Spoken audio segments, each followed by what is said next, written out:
I'm all excited, Michelle. I want to do something. You should be excited.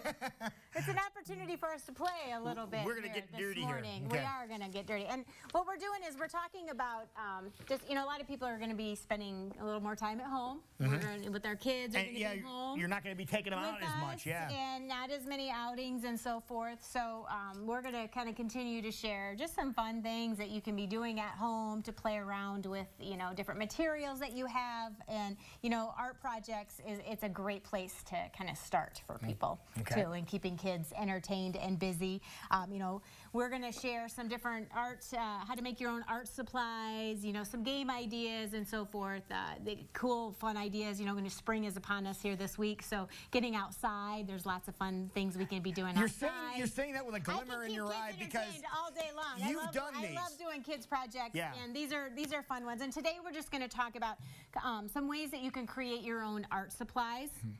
And we're going to focus on working with scrap. I love to share ideas, too, that utilize just materials, life's leftovers, I like to call them, and materials that you have laying around the house. Because, of course, people are going to be very money conscious right now, so we don't want to have to spend a lot or invest in different supplies. It's also, not being able to go to some of the stores and get out and about like we have been in the past. So I'm trying to share ideas, working with materials that most people probably have lying around to create some things. And today we're going to focus on working with fabric scraps. So lots of people have, different scraps of fabric maybe left over or things that they're taking apart, whether it's old pillowcases, different, Yes, maybe pillowcases or sheets that are stuffed in a closet somewhere that are piled up about that high. And we want to focus on materials that are a little heavier weight. Okay, so you can cut up clothing, you can cut up, tablecloths. You probably have bins of clothes in the basement or garage. We want to focus on, again, the heavier weight, like upholstery weight fabric and so forth for these projects. They work the best because they're a little sturdier, and you can get a little bit more mileage out of working with them. And the first thing we're going to do is we're going to create some books. Sketchbooks are a great, or just, books for kids to create in. I love this project because it's kind of small, it's manageable, and it gives the kids a destination, the book itself, to be able to kind of keep going. And kids love to make books. They just do. And then we can make them in all different sizes and use a variety of different materials. So these are fun fabric covered. They're like little moleskin, the moleskin books. You can find at all the bookstores and different places. And they can be kind of pricey. So this is kind of a fun way to do your own version. Gives you the same output. And I like working with a little bit heavier weight paper as well. So this is just some low grade watercolor paper. You can work with cardstock. You could work with, again, printer paper, if you have some of that, whatever you happen to have lying around, so work with that. Just get some paper. Exactly. And then we're just going to fold it in half. We're going to create our pages. So for these little smaller books, we're doing 5 pages. So I want you to kind of start folding in half there. I'm going to put you to work. One at a time. You fold one at a time. Yep. I was doing them all And the reason you fold one at a time. Why is that? Yes. Because it keeps your edges, nicer. Square. And Then what you're going to do, once you have them all folded, then we'll insert them inside each other. Do we have 5 of them? Yeah, I have 2 of them. Cheat and do 2 at once. I just did 2. No, I didn't do 2 at once. I only had 2. You don't always listen the best. All right, here we go. And I'm just kidding you. Here we go. Stick that in there. Put them all inside. Okay. All right. And now what you can do is we're all done. I sewed mine on the sewing machine. So on the sewing machine? Yeah, I love sewing with paper. Are you serious? Yeah, you can get a lot of fun. Show that. She put this in the sewing machine. I just put it in the sewing machine. When it's 5 pages, it goes through the machine nicely, so you don't have to. And you don't ruin your needles or anything. Don't ruin your needles. Just do a general purpose needle. It works great. Or you can sew it by hand. I'm going to flip it. There it is. You could also do the old school stapler. That if you is have a stapler, brilliant. you can just staple it in a couple of places to hold it in place. You could also get out, a little awl and needle and thread and do some, and stitch it together just like, some regular bookbinding that you would do. But yeah, I love to so we'll get a bunch of them folded, stitched up, and then we're ready to Hang on a second. I'm going to go stitch this together.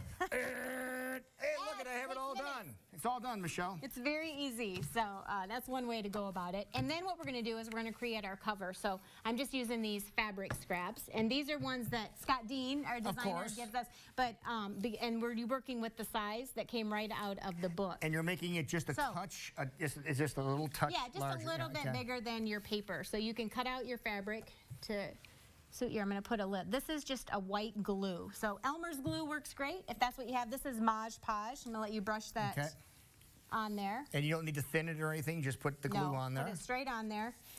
And you could rub it on the back of your book too, but you only need to brush it onto one of the surfaces. So get it on there nice. Okay.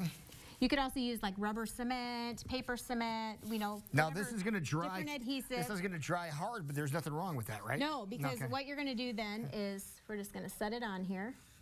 There we go. And then I'll do a bunch of them and then put like a heavy book on the top. Smush them together? So you get some weight on there and then let that dry nicely. Okay. And then you just fold them all over. So, and you've got a whole, look at all these beautiful books. And you can make them in a short amount of time. But again, they're real colorful, they're a lot of fun, kids love them. And you can do, create a really nice collection of them. And then they have these nice little books that they can work in, and you can use all kinds of mediums. So you can use your watercolors, you can use your paints, their markers, their crayons. And kids have fun, playing around with the different covers on them. You really can use anything. You could paint on, you could also, instead of... Oh, look at that leather one. You could do cardboard. You could cut up some cracker boxes, some cereal boxes, and use that as your cover if you didn't want to work with fabric. But again, just, come up with some fun ways. Let your mind wander. Or let the kids wander around and come up, look through some drawers, look on the bookshelves, look in the scrap bins and see what do we have to work with and how can we, go about creating some different books. Another thing I like to do with the fabric is to actually make the entire book out of the fabric scraps. And again, working with how does that the work? Heavier weight fabric. Okay. I did the same thing. I took these sheets of fabric and I stitched 5 of them together, just like we did with the paper. Just like you did before. There it is again. So we have a nice little fabric book to play with. So it's not going to go anywhere either. Now, what you can do with this is a great way for kids you can draw designs on here and then they can practice doing stitching. So get out some needle and thread, embroidery floss, and they can do some fun designs so you can keep it soft, the fabric soft, and use it as a place to stitch and do different things. Or what I like to do is turn them into their own little canvas. So it's just a book full of little miniature canvases that you can paint on. You just painted white so it becomes a canvas? Exactly. So what we do is you can work with gesso, if you have it, or just a white primer. So if you have just like a house primer for your wall, yes. I couldn't tell there was anything on there. And then you'll take the gesso. Gesso. Look with this one right here. Gesso. Gesso. Okay. It's basically a primer for your canvas. So when you stretch your own canvas and you work with a raw canvas, what you'll do to get it that nice primed surface to actually paint on, they're brushing the gesso over the top of it. Exactly. So it's no different than your primer. So let's gesso something. There we go. Okay. And you're going to just brush right on that fabric. And that's going to stiffen up. And you're going to create a really fun canvas book. I've never even heard of this. That they can paint in. Yes, lots of fun. And I just love how they feel. And you can say you made it yourself. I mean, really made something yourself. From start to finish. From the get-go. And again, I love doing it. Even if I don't, you have to use my kids as an excuse, but I really enjoy making these. Now, why do you have the wax paper? I love painting in them. And the wax paper is nice because you can kind of paint a few pages at once and slip some wax paper in between. So if you're working on your pages and you want to let it dry, put a little wax paper between there, and then it won't all stick together on the paper. It may create a little bit of a texture from the paper, but it's a nice way to separate your pages and you work on more than one at a time. Okay, so this gesso is just like water-based paint? It's just basically a acrylic, a latex, just a white primer paint. So again, if you have wall primer, if you have you just use that up. Any kind of primer, you can use that. And it'll do the same basic thing. Exactly. But these are they're fun books, and you can use your paints in them, you can sketch in them with your pencils, your crayons, you can practice stamping.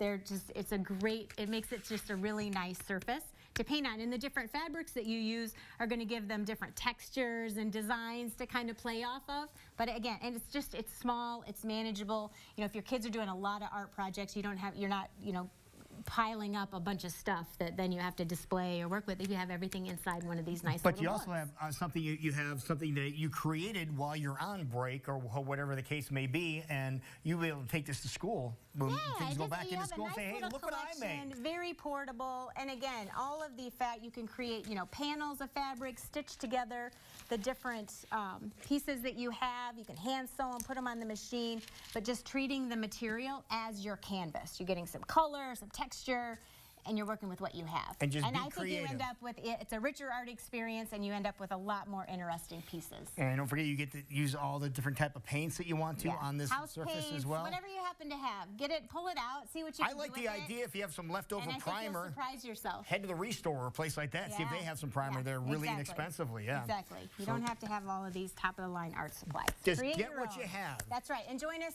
Share what you're making and doing online at Remake Life, or visit us at Iowa Live. We would love to kind of keep the conversation going, sharing ideas, seeing what everybody's doing while they're home, because creativity is contagious, and that's one thing we do want to be spreading right now. Creativity. That's the whole idea here. Right. All right, don't go too far.